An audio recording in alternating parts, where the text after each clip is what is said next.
To activate your Klarna card, follow these simple steps. First, ensure you have received your physical card in the mail and have the Klarna app downloaded on your mobile device. If you have not downloaded the app, you can find it in your device's app store.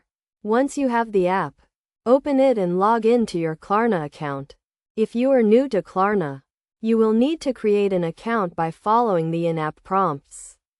After logging in, navigate to the card section of the app, where you will see an option to activate your card. Click on this option to begin the activation process. You will then be prompted to enter the card number, expiration date, and security code, all of which can be found on the back of your physical card. Enter this information carefully, ensuring all details are correct. After entering your card information, you will be asked to create a PIN for your card. Choose a PIN that is easy for you to remember but difficult for others to guess. This PIN will be used for all future transactions and ATM withdrawals. Once you have created your PIN, your card will be activated and ready for use.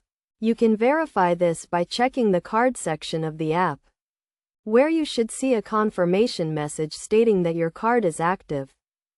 As a best practice, make sure to sign the back of your physical card and keep it in a safe place. It is also a good idea to familiarize yourself with Klarna's terms and conditions, as well as any applicable fees associated with your card. By following these steps and taking the necessary precautions, you can enjoy the convenience and flexibility of using your Klarna card for all your purchasing needs. Remember to always keep your account information and PIN confidential to prevent unauthorized access to your account.